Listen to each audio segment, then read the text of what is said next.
Iniciar agora a nossa aula de hoje. O livro, né, como eu disse antes, é Nosso Lar, psicografia de Francisco Cândido Xavier, pelo Espírito André Luiz, e estamos já encerrando o capítulo 4, que tem por título O Médico Espiritual. Então eu vou ler aqui um trecho do livro para nós começarmos as nossas reflexões. Depois de longa pausa, em que me examinava atentamente, continuou: já observou, meu amigo, que seu fígado foi maltratado pela sua própria ação, que os rins foram esquecidos com terrível menosprezo às dádivas sagradas? Então, o companheiro aqui, Henrique de Luna, né, está fazendo uma análise bem profunda do estado de saúde do nosso irmão André Luiz. E pelo que nós podemos perceber, o que ele vem encontrando não é nada agradável nem bonito. Singular desapontamento invadira meu coração, parecendo desconhecer a angústia que me oprimia. Continuava o médico esclarecendo. Os órgãos do corpo somático, quer dizer, do corpo físico, possuem incalculáveis reservas, segundo os desígnios do Senhor. Reservas de quê? De princípio vital. O meu amigo, no entanto, iludiu excelentes oportunidades, desperdiçando patrimônios, quer dizer, ele, vamos dizer assim, destruiu, né? Excelentes oportunidades, desperdiçando patrimônios, quer dizer, recursos preciosos da experiência física. A longa tarefa que lhe foi confiada pelos maiores da espiritualidade superior foi reduzida a simples tentativas de trabalho que não se consumou. Então ele tinha uma tarefa a realizar. Ele tinha uma missão, como todos nós, digna e de muito valor, mas ele simplesmente deixou que aquilo se perdesse. A longa tarefa, e aí ele fala, né, a longa tarefa que lhe foi confiada pelos maiores da espiritualidade superior foi reduzida a meras tentativas de trabalhos que não se consumou. Todo o aparelho gástrico foi destruído à custa de excessos de alimentação e bebidas alcoólicas, aparentemente sem importância. Então a gente percebe aí que o aparelho digestório dele estava em péssimas condições, com uma alimentação inadequada e muitas bebidas alcoólicas. Devorou-lhe a sífilis energias essenciais. Aquelas leviandades que o companheiro detectou anteriormente, né? Essas leviandades sexuais, acabou destruindo suas energias essenciais. Como vê, o suicídio é incontestável. Então, quando nós deixamos serem destruídos recursos importantíssimos que o Pai nos concede para nos mantermos com saúde e realizar a tarefa que devemos realizar, isso é considerado um suicídio. E ele ainda diz aqui, ó, incontestável. Quer dizer, não adianta brigar, gritar, nem pular. É um suicídio. Então, nós devemos cuidar, né, como nós estamos percebendo aqui, conscientemente de nosso organismo físico. Porque este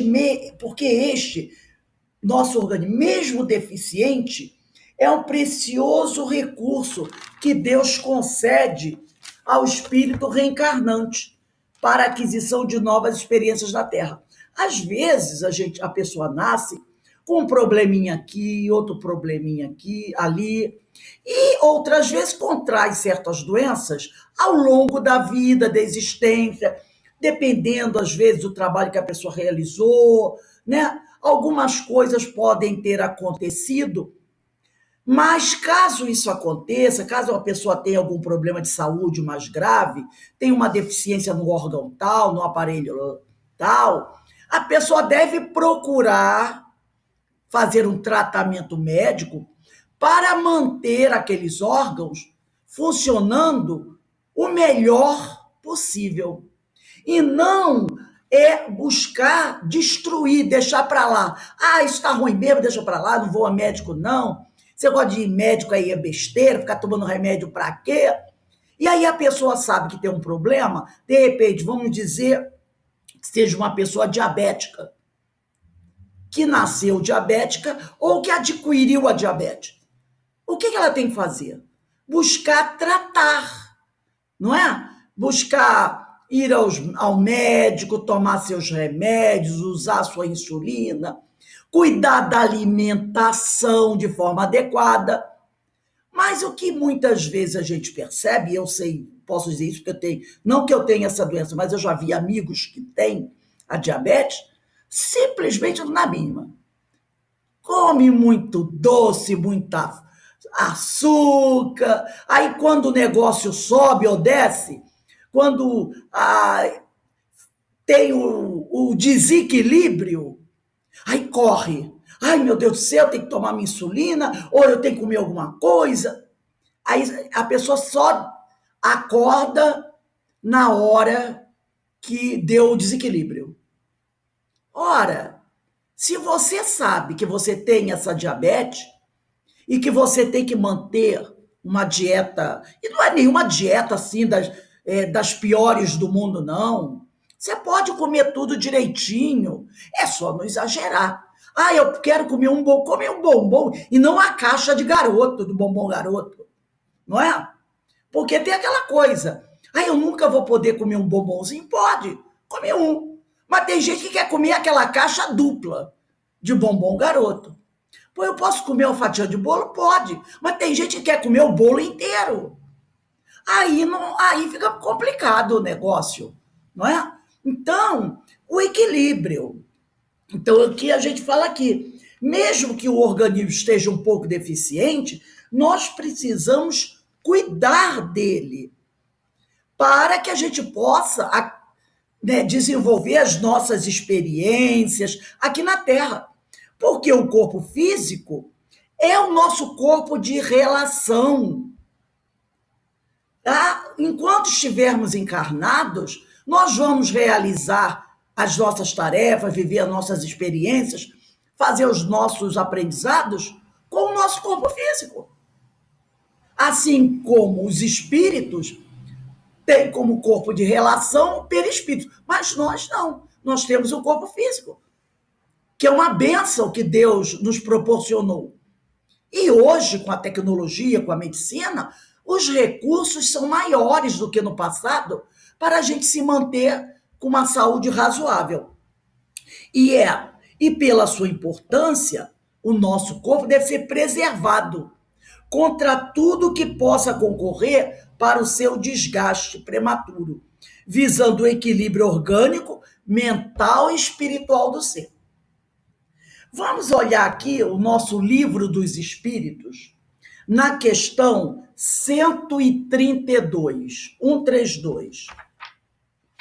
Na questão 132, Kardec faz a seguinte, é o capítulo 2 da encarnação dos Espíritos. E Kardec, o objetivo da encarnação é o título subtítulo desse capítulo. E na 132, Kardec faz a seguinte pergunta: qual o objetivo da encarnação dos espíritos? Então, qual o objetivo da encarnação dos espíritos? E os espíritos respondem: Deus lhe impõe a encarnação com o fim de fazê-los chegar à perfeição. Para uns é expiação, para outros, missão. Mas para alcançarem essa perfeição, tem que sofrer todas as vicissitudes da existência corporal. Nisso é que está a expiação. Visa ainda outro fim a encarnação, o de pôr o espírito em condições de suportar a parte que lhe toca na obra da criação. Para executá-la é que em cada mundo, toma o Espírito um instrumento de harmonia com a matéria essencial desse mundo, a fim de aí cumprir, daquele ponto de vista, as ordens de Deus. É assim que, concorrendo para a obra geral, ele próprio se adianta.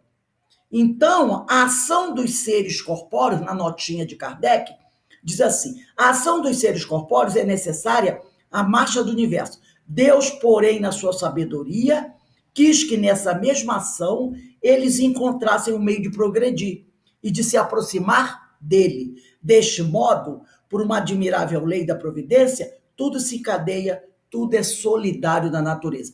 Então, para que a gente possa executar a nossa tarefa, aquela parte que nos toca na obra da criação, Deus nos deu um instrumento de harmonia com a matéria essencial desse mundo, para que a gente pudesse aqui cumprir com a nossa tarefa. Então Deus nos deu um corpo.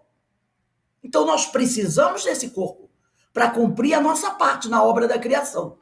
E vamos olhar também a questão 730. 730. 730. A 730, ela está no capítulo 6 da Lei de Destruição. Kardec pergunta assim aos espíritos: uma vez que a morte nos faz passar a uma vida melhor, nos livra dos males desta, sendo, pois, mais de desejar do que de temer. Por que lhe tem o homem instintivamente tal horror, que ela lhe é sempre motivo de apreensão? Ele está perguntando da morte, né? Se a morte vai nos levar para um mundo melhor, por que nós, a humanidade, temos tanto medo dessa morte? Por que ela é, para nós, um motivo de apreensão? Já dissemos que o homem deve procurar prolongar a vida para cumprir a sua tarefa. Nós temos essa obrigação de buscar prolongar a nossa vida para cumprirmos a nossa tarefa. Tal o motivo porque Deus lhe deu um instinto de conservação, instinto que o sustenta nas provas. A não ser assim, ele muito frequentemente se entregaria ao desânimo. A voz íntima que o induz a repelir a morte lhe diz que ainda pode realizar alguma coisa pelo seu progresso. Então, o nosso instinto nos leva a querer permanecer encarnados. Por quê? Porque existe uma voz íntima, que é a da nossa consciência, que fica nos alertando que, olha, você ainda tem alguma coisa para fazer aqui. E isso vai ser muito importante para a sua evolução. Então, preserve a sua vida. Cuide do seu corpo, para que você possa aproveitar ao máximo o tempo que estará na Terra. A ameaça de um perigo constitui aviso para que se aproveite da dilação que Deus lhe concede, quer dizer, da oportunidade que Deus nos concede. Mas ingrato, o homem rende graça mais vezes à sua estrela do que ao seu Criador. Então, muitas vezes, o homem fica com aquele discurso, né, da sorte, da sua estrela, quer dizer, da sorte. Ele fala mais da sorte, isso está acontecendo porque eu tenho sorte ou porque eu não tenho sorte, do que da vontade do Criador, não? Então, continuando aqui. O que seria, né? O que nós poderíamos falar dessa longa tarefa que nos foi confiada? Os espíritos entram na vida física, nós entramos aqui na vida, quando nós chegamos ao plano espiritual, quando a equipe espiritual que nos envolve, que nos acompanha, começa a planejar a nossa reencarnação,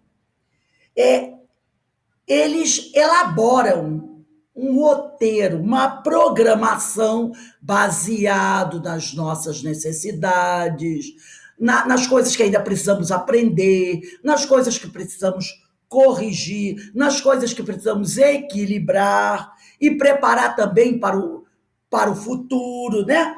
Então começa a haver toda um planejamento. Geralmente, esse planejamento, isso é realizado enquanto nós estamos na erraticidade. Ninguém aqui encarna como se fosse abóbora ou milho que o pessoal joga a semente na terra e deixa para lá, para ver se brota. Não é assim.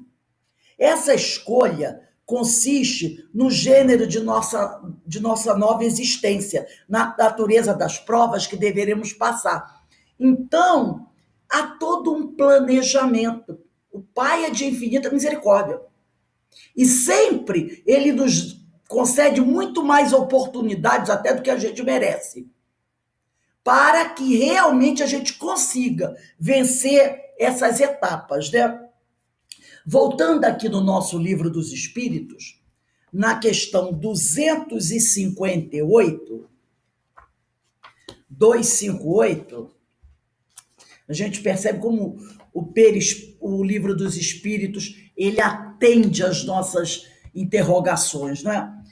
258, capítulo 6 da Vida Espírita. Kardec, escolha das provas. Kardec pergunta: quando, na erraticidade, antes de começar nova existência corporal, tem o espírito consciência e previsão do que lhe sucederá no curso da vida terrena? Nós tiramos alguns trechos. Aqui diz assim, 258. Ele próprio escolhe o gênero de provas porque há de passar, e nisso consiste o seu livre-arbítrio. É o que ele está falando aqui. Aqueles espíritos que têm condições de usar bem o seu livre-arbítrio, esses participam da escolha das provas.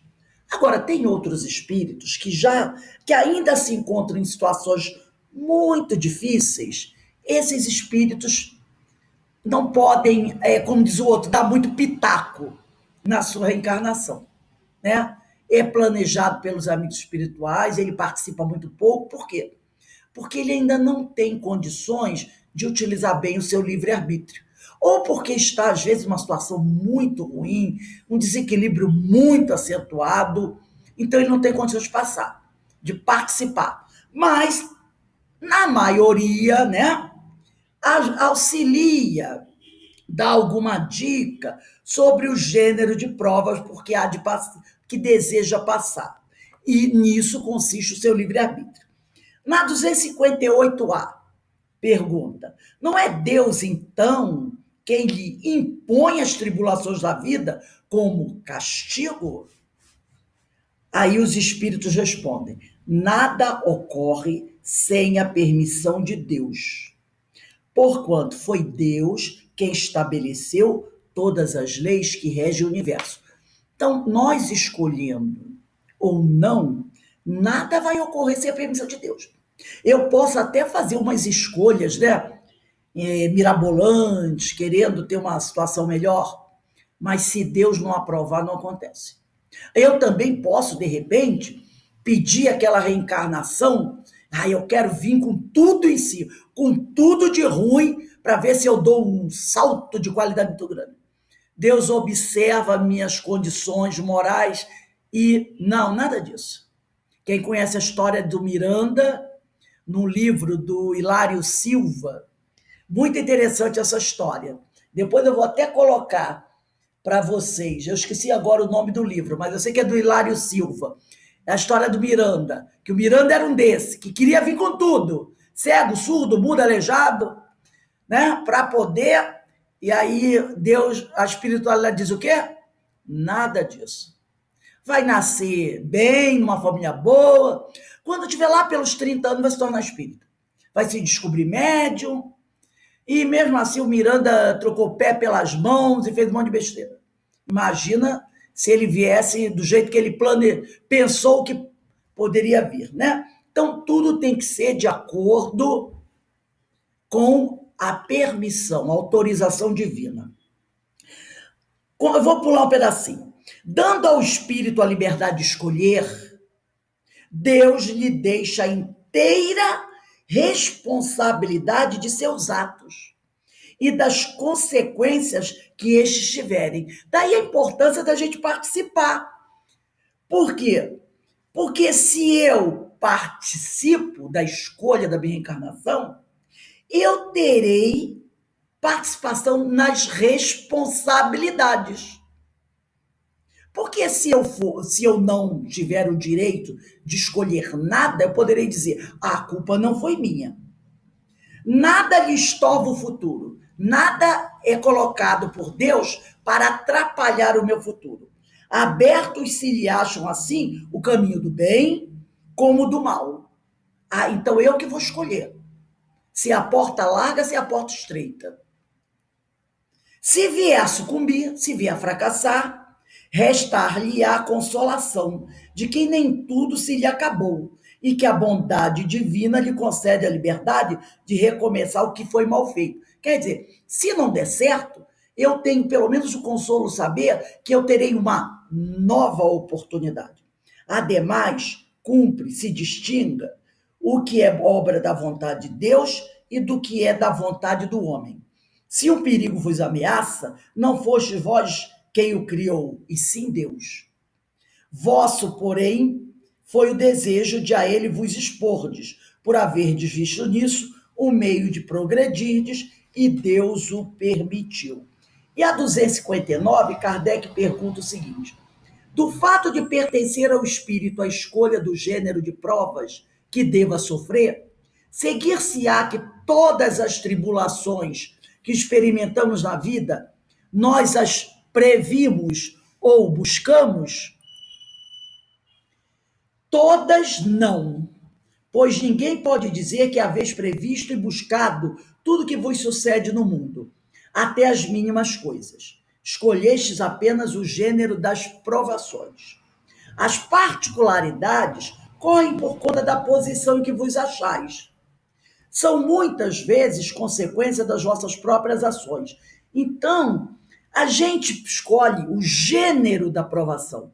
Agora, as particularidades, como isso vai acontecer, muitas vezes são consequência das nossas ações. Escolhendo, por exemplo, nascer entre malfeitores, sabia o espírito a que arrastamentos se expunha. Ignorava, porém, quais os atos que viria a praticar. Esses atos resultam do exercício da sua vontade ou do seu livre-arbítrio.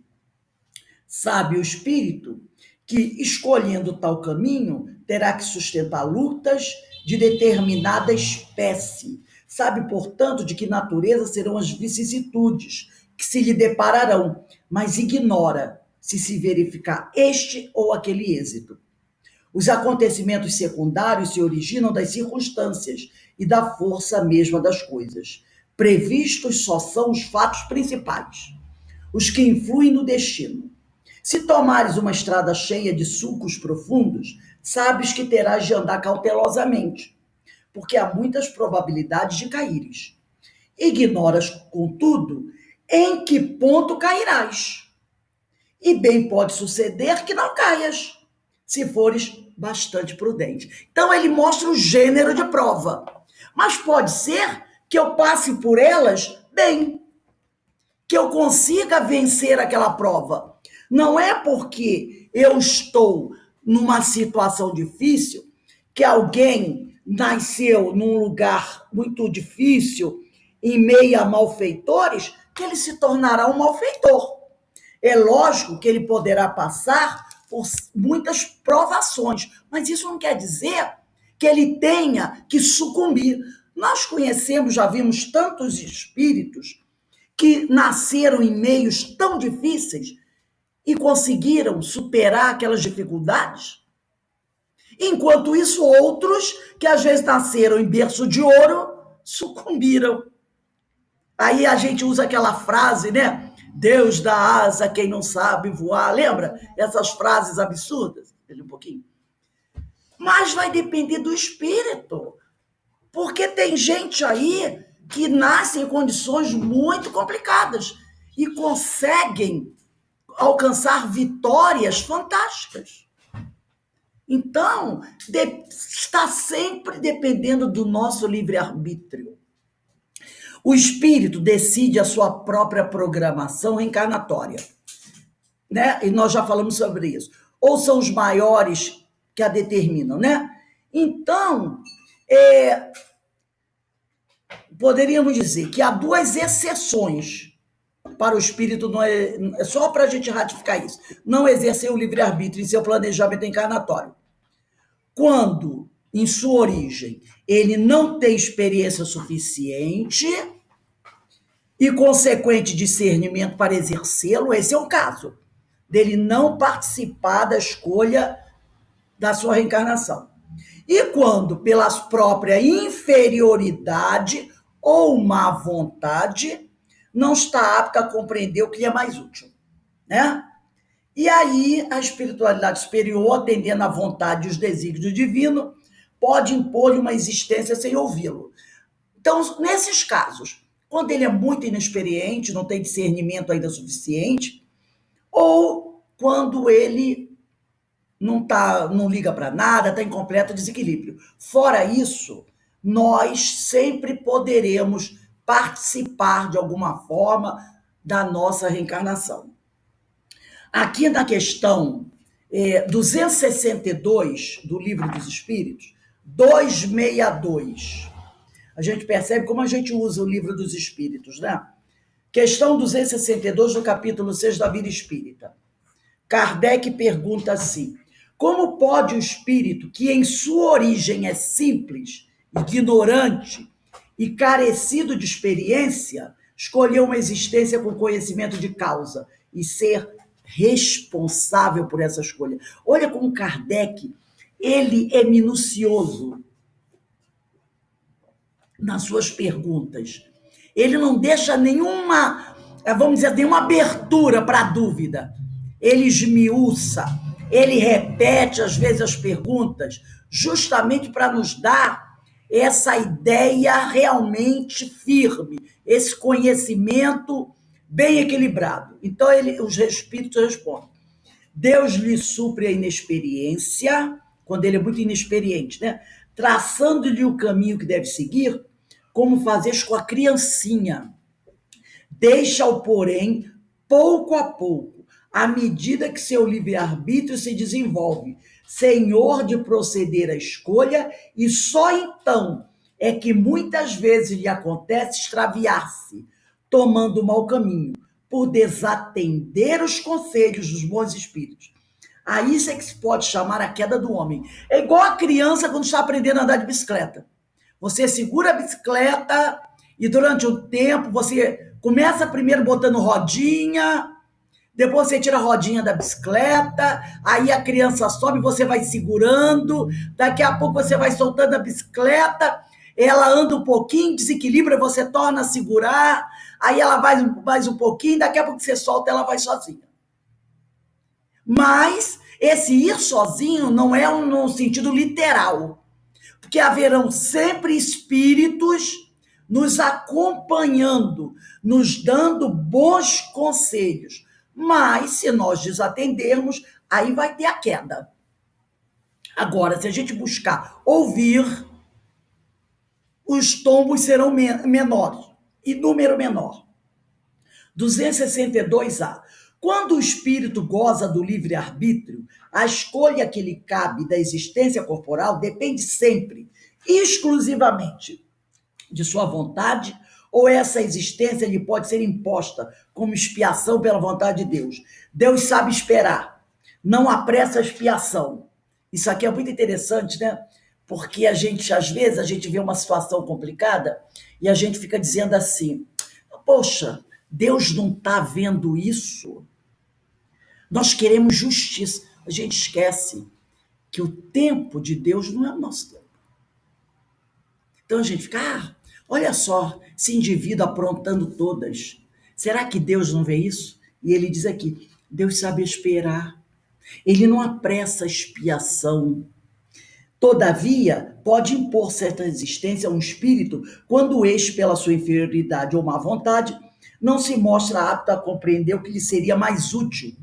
E quando vê que tal existência servirá para a purificação e o progresso do espírito, ao mesmo tempo que lhe sirva de expiação. Então não é uma existência só para expiar, só para sofrer, mas também tem o objetivo de ajudar o espírito a crescer, a evoluir.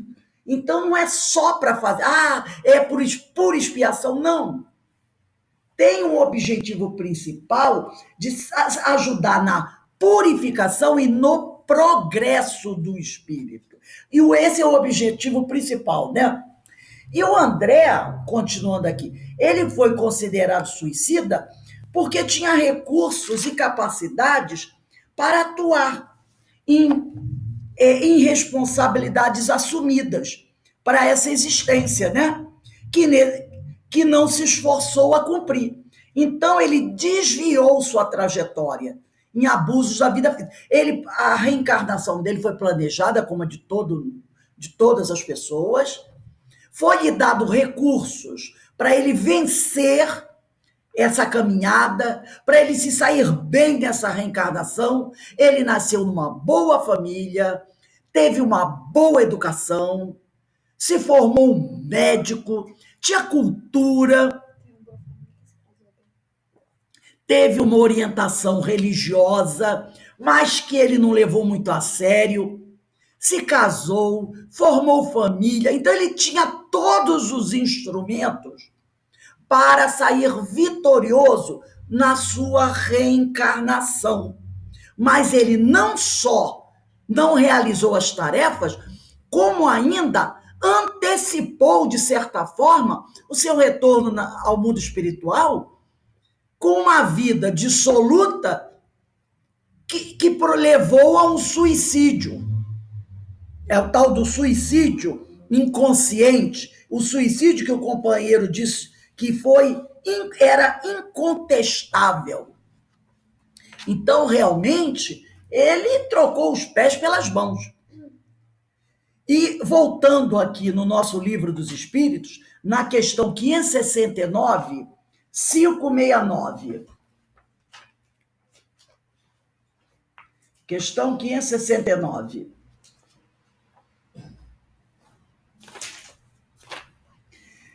Capítulo 10, das ocupações e missões dos espíritos. Pergunta: em que consiste as missões de que podem ser encarregados os espíritos errantes? São tão variadas que impossível fora descrevê-las.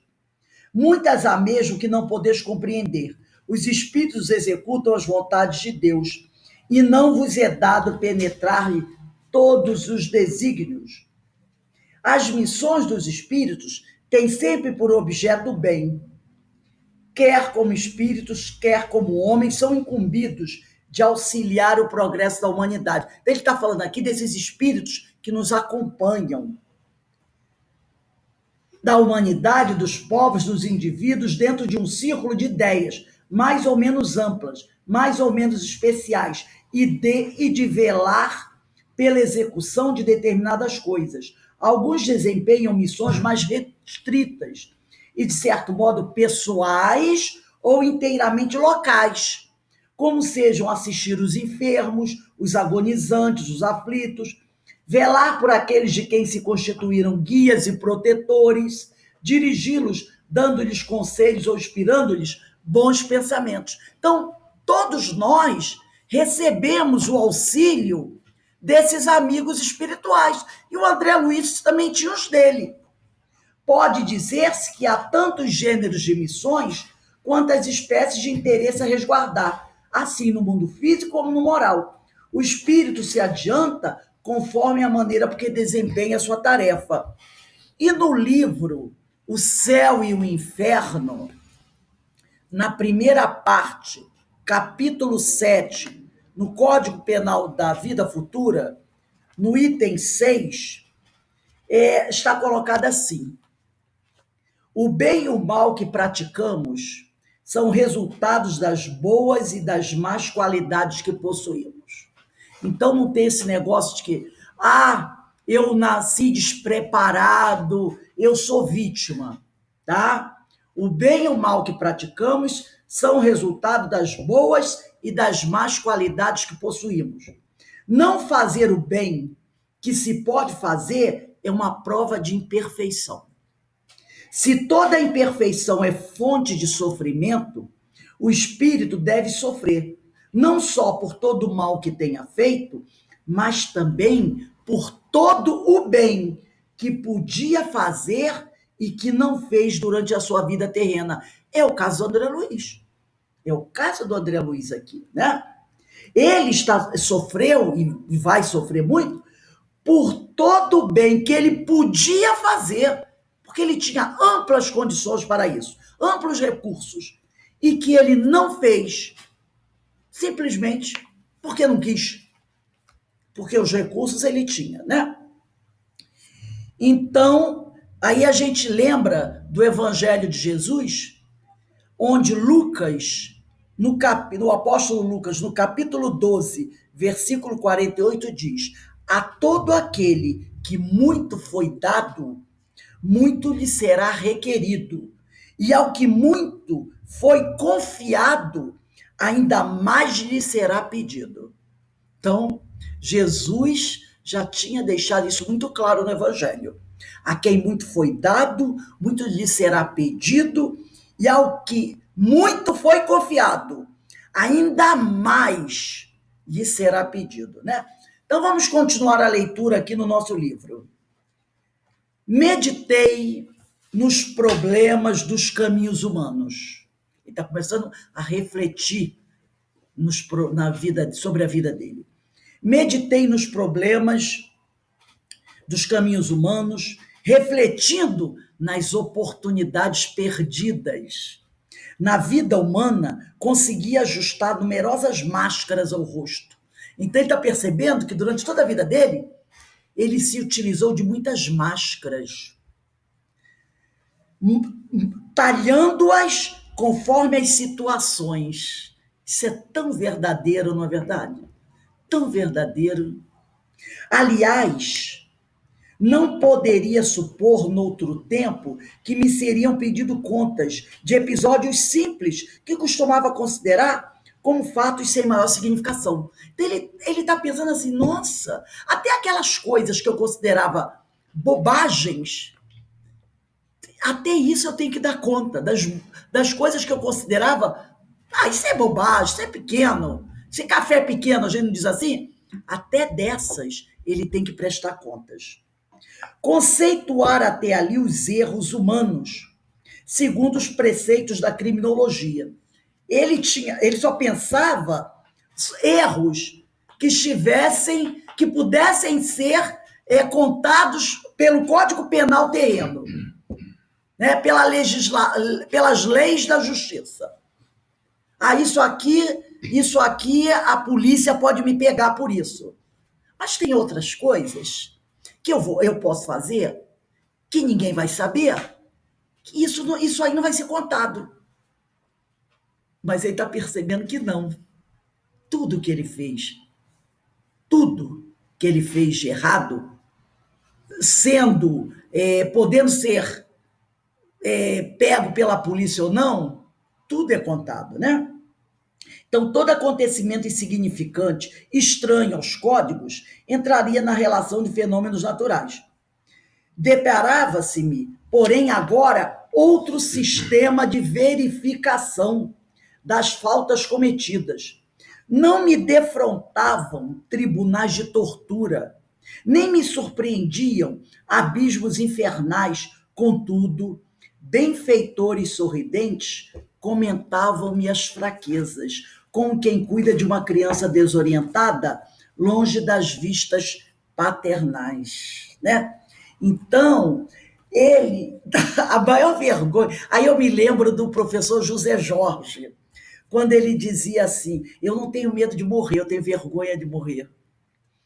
Porque André Luiz está vendo que todas as coisas que ele considerava pequenas e que achava que não tinha problema nenhum, tem problema sim. E agora, essas coisas, essas faltas que ele considerava miuçalhas, estão sendo comentadas amorosamente, fraternalmente, pelos orientadores.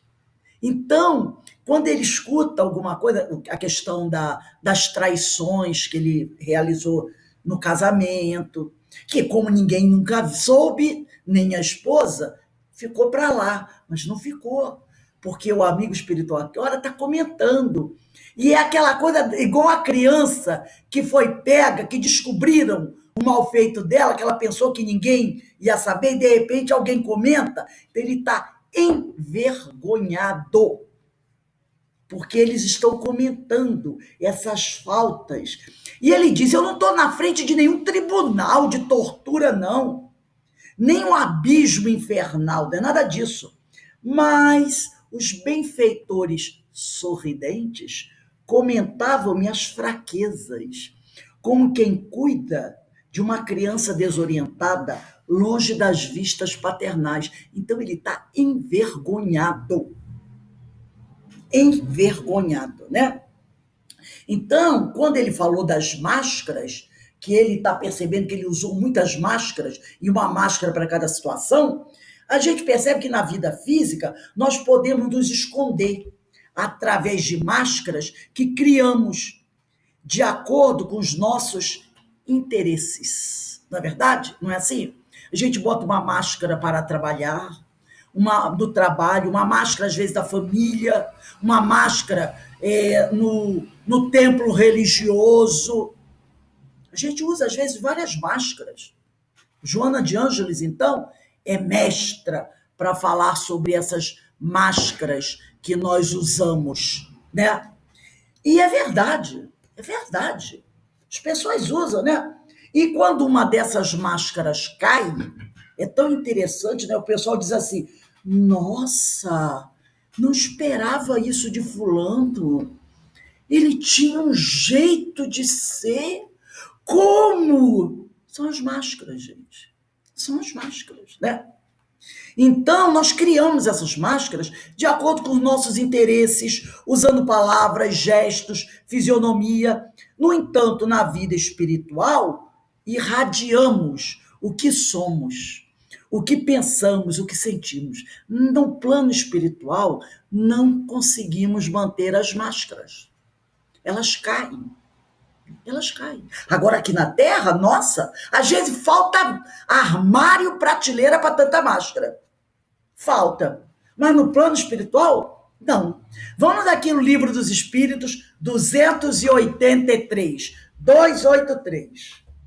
Eu sei que pode ser um pouco cansativo, mas o Livro dos Espíritos sempre enriquece o nosso estudo, tá?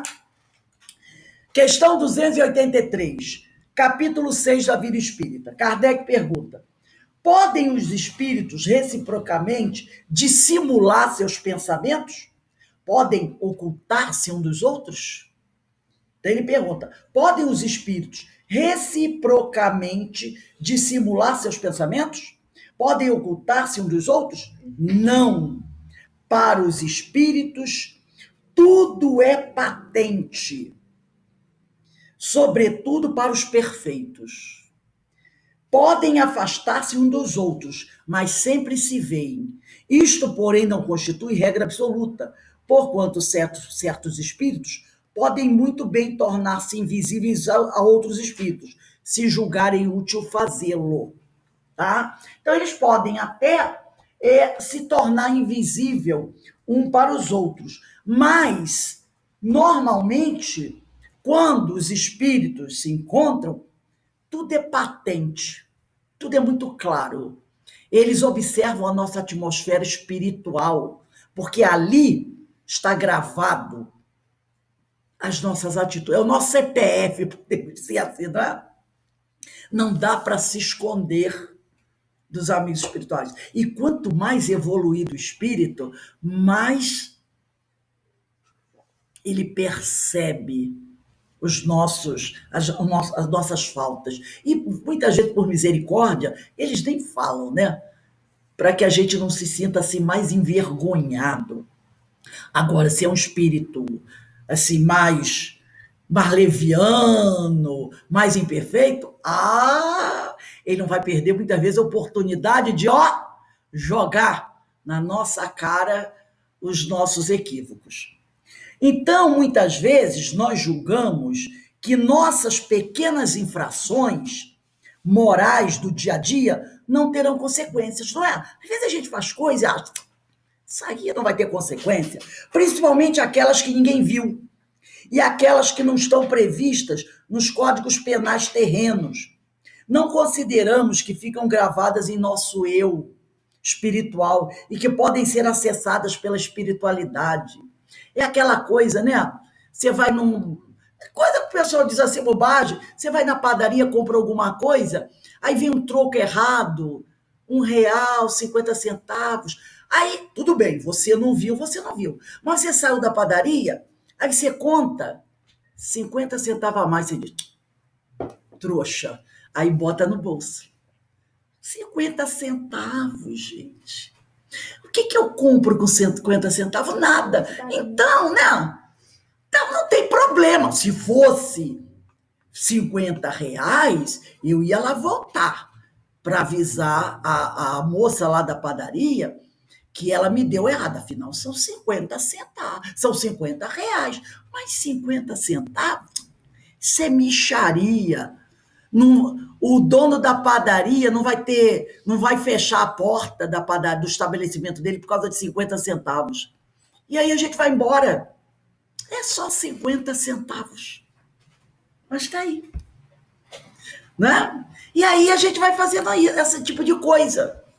Eu levo uma vantagenzinha aqui, eu estaciono o meu carro na vaga do deficiente. Ah, ninguém tá vendo. É rapidinho, eu vou ali rapidinho.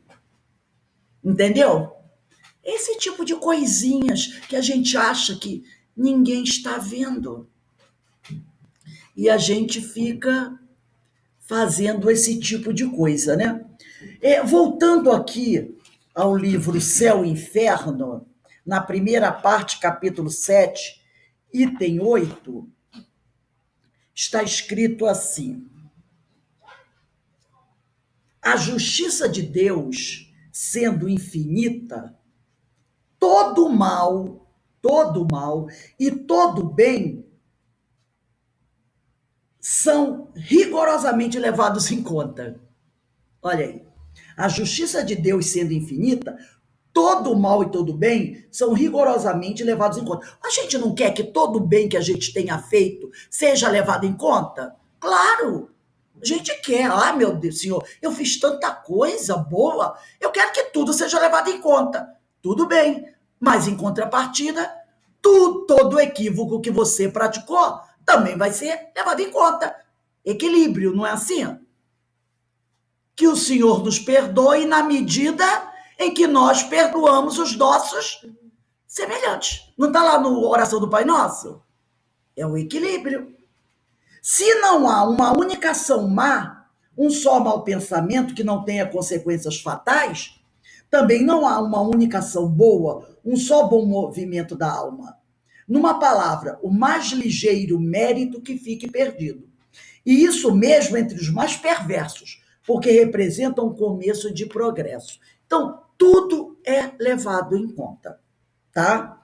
Agora, para concluir esse parágrafo aqui, eu fiz um PPS para tornar melhor, para fixar mais o nosso estudo. Vou compartilhar o ecrã.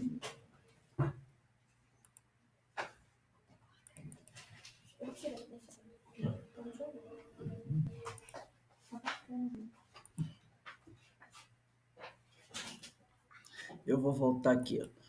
O curso do livro Nosso Lar, né, do capítulo 4. Concluindo o capítulo 4. Então, vamos lá.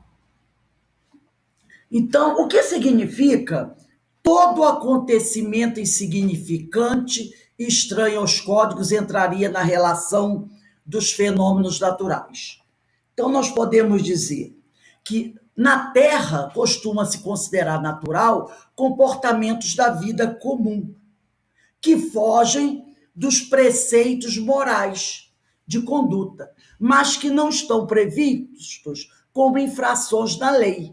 Então, é aquilo que nós falamos, né? Que tem coisas que não estão previstas na infração da lei dos homens, mas que são contados, né? Como falhas morais.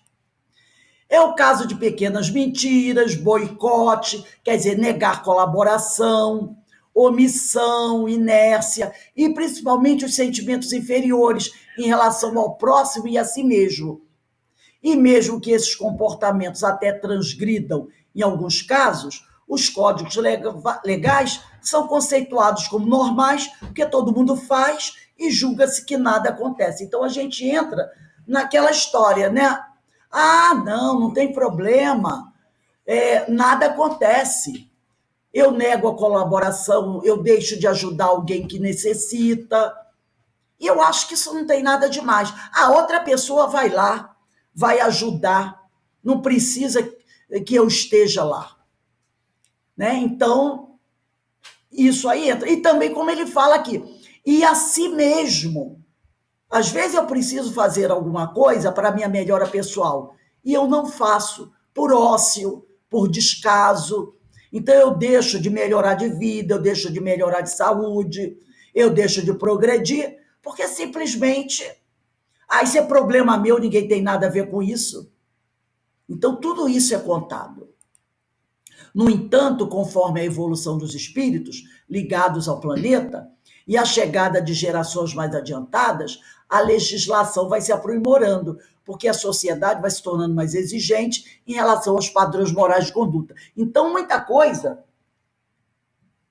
que hoje não é contado na legislação humana como erro, no futuro será, porque a sociedade vai se aprimorando e vai percebendo que tem muita coisa que precisa ser corrigida. E assim vai acontecendo, a sociedade vai melhorando, né? Então, vamos continuar no nosso livro aqui. Agora, já chegando ao final, diz assim: aquele interesse espontâneo, no entanto, feria-me a vaidade de homem. Talvez que visitado por figuras diabólicas a me torturarem de tridente nas mãos, encontrasse força para tornar a derrota menos amarga. Todavia, a bondade exuberante de Clarencio, a inflexão de ternura do médico e a calma fraternal do enfermeiro penetravam-me fundo o espírito. Não me dilacerava o desejo de reação, doía-me a vergonha. Então, ele não está aqui indignado, querendo pular no pescoço de ninguém. Ele está envergonhado. E chorei, rosto entre as mãos, qual menino contrariado e infeliz. Pus-me a soluçar com a dor que me parecia irremediável, né? Então, o que é pior? A temível tortura nos cenários do inferno ou a tortura moral das verdades que ferem o orgulho? Segundo André, a dor moral da vergonha diante daqueles bondosos espíritos é muito pior. É igual a criança que muitas vezes prefere levar umas palmadas do que ficar de castigo, não é? Quando a mãe diz assim, você vai ficar ali na cadeira do pensamento. Aí a criança, não, mãe, não. Eu prefiro apanhar, porque eu apanho, problema resolvido, eu volto a brincar. Mas quando a mãe diz assim, vai para a cadeira do pensamento, meu Deus do céu, é uma tortura, porque eu vou ficar ali 1 hora na cadeira do pensamento e deixando de fazer algo que eu gostaria. Então, eu me lembro que meu irmão dizia assim, mãe, eu prefiro apanhar, me bate, eu prefiro apanhar do que ficar de castigo. Porque ficar de castigo não podia jogar bola, não podia ir para a rua para brincar. E quando levava os tabefes, levava o tabefe e ia para a rua brincar. Mas agora não. Tendo que ficar dentro de casa, aí ficava debruçado na janela olhando, né? Aquele olhar triste, por quê? Porque não podia ter os prazeres. Então, a dor moral da vergonha, ele considera muito pior do que a tortura nos cenários do inferno. Ele traça um comparativo com as figuras diabólicas e torturas do inferno após a morte, idealizadas pelo homem sob o primo das piores dores materiais. Porque as torturas ali do inferno, elas são bem elaboradas de acordo com o que a gente imagina de tortura material. O que a gente imagina, a gente coloca no inferno em doses maiores. Vamos olhar aí a questão 255 do Livro dos Espíritos. A 255 diz assim, vamos lá, 255. Quando um espírito diz que sofre, de que natureza é o seu sofrimento? Angústias morais, que o torturam mais dolorosamente do que todos os sofrimentos físicos. Esse é a pior tortura para o espírito, essas torturas morais, né? Então, porque a consciência fica ali batendo e não para. Então o espírito fica desesperado, querendo se livrar daquilo e não consegue, né? Porque é como aquele sino batendo. Agora, continuando a leitura do nosso livro aqui. Não havia como discordar. Henrique de Luna falava com sobejas razões, por fim abafando os impulsos vaidosos, reconhecia a extensão de minhas leviandades de outros tempos. A falsa noção da dignidade pessoal cedia terreno à justiça. Perante minha visão espiritual, só existia agora uma realidade torturante. Era verdadeiramente um suicida. Caiu a ficha, né? Ele era verdadeiramente suicida, ele estava comprovando isso. Perder o ensejo precioso da experiência humana não passava de náufrago a quem se recolhia por caridade. Então ele chegou à conclusão, realmente ele era um suicida. E a pessoa reconhecer isso deve ser muito duro, né? Porque normalmente a palavra suicídio, ela fere o indivíduo, né? Quando você escuta aquela palavra suicida, é uma coisa assim, difícil. Entra aquela coisa de fuga, né? De fraqueza. Então, reconhecer-se um suicida é uma coisa assim muito violenta. Então, o que seriam esses impulsos vaidosos que ele diz aqui, né? Ele diz, abafando os impulsos vaidosos. O impulso é o veículo da emoção, de um sentimento explodindo para expressar-se em ação, com consequência positiva ou negativa, mas sem o autocontrole necessário para uma resposta responsável de nossa mente. E o vaidoso é aquele que deseja atrair a admiração das outras pessoas, criando uma imagem pessoal para mostrar-se, né? Então ele foi abafando os impulsos vaidosos dele. Ele estava ali desnudo. Não podia enganar a mais ninguém. Portanto, no impulso vaidoso, o espírito só apresenta necessidades artificiais em suas atitudes automáticas, cujo único foco é o que os outros vão achar, mascarando-se e fugindo de sua essência, de sua autenticidade, de sua verdade e do que realmente importa. E eu trouxe aqui para fazermos uma reflexão, um texto da Joana de Ângeles, chamado Vigilância, chamado Transformação Íntima, do livro Vigilância. E ela diz assim, tendências viciosas como impulsos para a virtude procedem, sim, do espírito, agente determinante do comportamento humano. As exceções demonstram o poder da vontade, que é a manifestação do espírito quando acionada, propelindo para uma ou para outra atitude. O hábito vicioso arraigado remanesce, impondo de uma para outra reencarnação suas características. Olha, isso aqui é muito forte. O hábito vicioso arraigado remanesce, impondo de uma para outra reencarnação suas características, assim impelindo o homem para manter a sua continuidade. Se ele não se corrige, ele leva os vícios e as suas fraquezas de uma encarnação para outra. Da mesma forma, os salutares esforços no bem e na virtude ressumam dos refolhos da alma e conduzem vitoriosos aos labores de edificação. Então, os esforços que nós estamos fazendo por nos melhorarmos, eles também vão continuar conosco e vão ser pontos positivos. Toda ação atual, portanto, tem as suas matrizes em outras que as precedem, impressas nos arquivos profundos do ser. Então, tudo que nós fazemos hoje, de bom ou do mal, tem as suas matrizes, as suas origens em outras ações do passado, que estão impressas nos arquivos profundos do ser. Estás na Terra com a finalidade de abrir sepulturas para os vícios e dar asas às virtudes. Então, estamos aqui para nos educarmos. Educação emocional, educação dos sentimentos, renovação, transformação. E para dar asas às virtudes.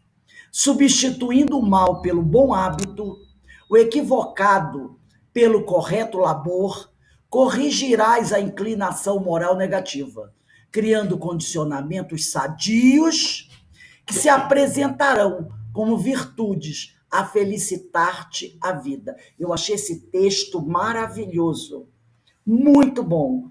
É para ser lido, relido, refletido. Muito bom e muito adequado ao nosso estudo desse livro, desse capítulo 4 do Nosso Lar. Agora, continuando aqui a leitura do livro, né? Foi então que o generoso Clarencio, sentando-se no leito a meu lado, afagou-me paternalmente os cabelos e falou comovido. Ó, meu filho, não te lastimes tanto. Busquei-te atendendo a intercessão dos que te amam. Olha só, André Luiz foi procurado porque alguém que ama muito, que o ama muito, pediu por ele.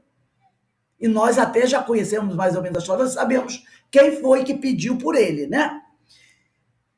Tuas lágrimas atingem seus corações. Então, as lágrimas dele atingem o coração daqueles que pediram por ele. Não desejas ser grato, mantendo-te tranquilo no exame das próprias faltas? Então, a gratidão que ele deve demonstrar para com aquele que pediu por ele é se manter tranquilo no exame das próprias faltas. Na verdade, tua posição é a do suicida inconsciente, mas é necessário reconhecer que centenas de criaturas se ausentam diariamente da Terra nas mesmas condições. Quer dizer, não foi só você. Muitos fizeram isso e outros continuam fazendo. Então, o que é um suicida inconsciente ou indireto? É considerado suicida todo aquele que provoca a sua própria morte. E André foi considerado suicida inconsciente porque não causou seu desencarne intencionalmente. Ele não deu um tiro na cabeça, ele tomou um copo de veneno. Mas tinha conhecimento, ele era um médico, né? Tinha conhecimento sobre as consequências de seus abusos. Sabia que o tipo de alimentação, que as bebidas, que as leviandades sexuais podiam trazer problema de saúde para ele. Ele era um médico, melhor do que ninguém, ele sabia disso.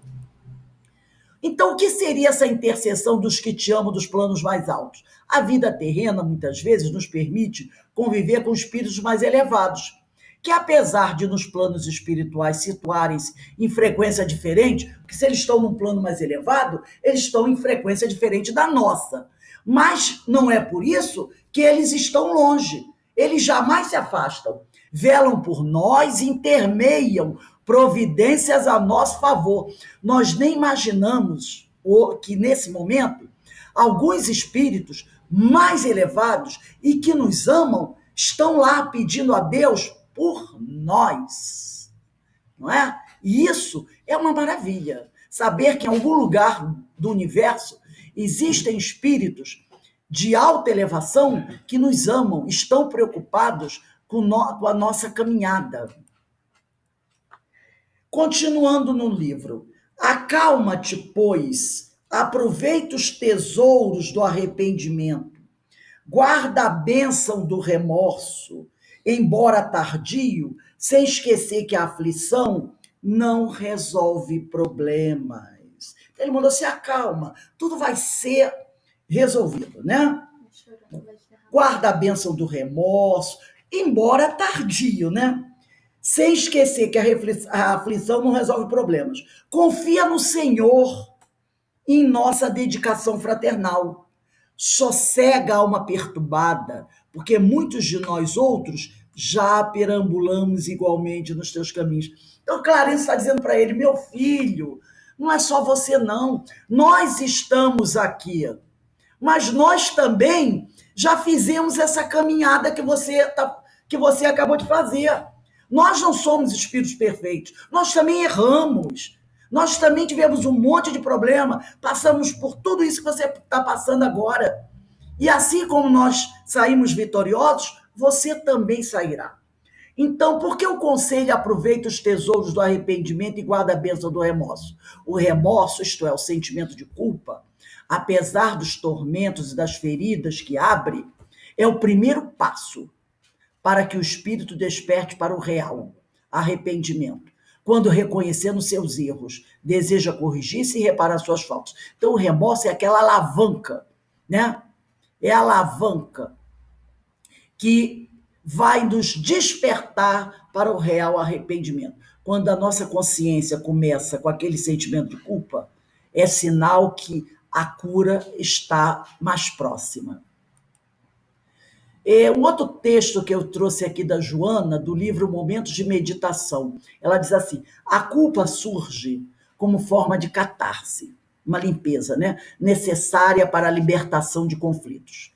Encontra-se esculpida, gravada nos alicerces do espírito, e manifesta-se em expressão consciente ou através de complexos mecanismos de autopunição inconsciente. Então, há várias formas dessa culpa se revelar, tá? E ela, quando ela aparece, é porque ela está bem colocada na nossa consciência. Enquanto a gente não resolver esse problema, a nossa mente, a nossa consciência não sossega. Quem se detém nas sombrias paisagens da culpa ainda não descobriu a consciência da própria responsabilidade perante a vida, negando-se a bênção da libertação. Aí a gente lembra de Paulo de Tarso, né? Porque ele tinha a responsabilidade, ele sabia que ele era responsável por uma série de equívocos, mas ele não se deteve, ele não permitiu que a culpa o congelasse, muito pelo contrário. Quando se sentiu responsável, aí veio aquela necessidade imperiosa de trabalhar para corrigir. Agora, tem pessoas que se congelam na culpa. E aí, simplesmente, param a sua caminhada, né? E isso atrapalha demais. Então, ela diz aqui: quem se detém nas sombrias paisagens da culpa ainda não descobriu a consciência da própria responsabilidade perante a vida, negando-se a bênção da libertação. Sai da forma do arrependimento e age de maneira correta, edificante. Reabilita-te do erro através de ações novas que representam o teu atual estado de alma. Então foi o que Paulo fez. Ele saiu da forma do arrependimento e entrou na maneira correta, edificante. A ação. Começou a trabalhar. Né? Divulgar o evangelho, fazer aquilo que ele acreditava ser o melhor. Então ela diz aqui: age de maneira correta, edificante. Reabilita-te do erro através de ações novas que representam o teu atual estado de alma. A soma das tuas ações positivas pagará o débito moral que contraíste perante a divina consciência. Então, tudo que nós fizermos de bom será contado. E isso é que vai pagar o nosso débito moral que nós contraímos perante a divina consciência. Porquanto o importante não é a quem se faz o bem ou o mal, e sim a ação em si mesma em relação à harmonia universal. Então, não é importante a quem eu estou fazendo bem, a quem eu estou fazendo mal. O importante é a ação em si mesma, é a tarefa, é a prática. Isso que é importante. em relação à harmonia universal. A culpa deve ser superada mediante ações positivas, reabilitadoras, que resultarão dos pensamentos íntimos e enobrecedores. Então, nós precisamos superar a culpa mediante o trabalho no bem, o amor aos semelhantes. É essa forma que nós temos de superar a culpa. E assim nós terminamos aqui, né? E vamos voltar para o nosso último parágrafo do livro. E ante a generosidade que transbordava dessas palavras do companheiro Clarencio, mergulhei a cabeça em seu colo paternal e chorei longamente. Né? Belíssimo esse parágrafo, mostrando como ele, André Luiz, dá início aqui ao seu processo de reabilitação. E esse texto final da Joana de Ângeles, como o anterior, que depois eu vou colocar no grupo o nome dos dois textos, quem quiser buscar na internet, se não tiver o livro, é maravilhoso. É para nós refletirmos das palavras dessa grande orientadora espiritual.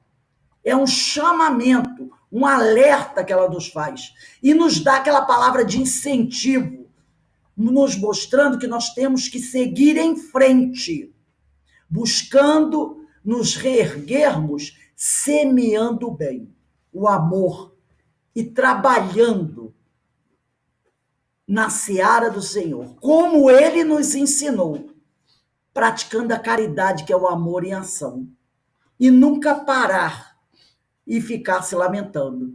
E é o que André Luiz aqui está fazendo. Ele despertou. Agora, ele está aprendendo como crescer, como progredir. E os irmãos aqui, amorosamente, vão ajudá-lo nessa caminhada, né?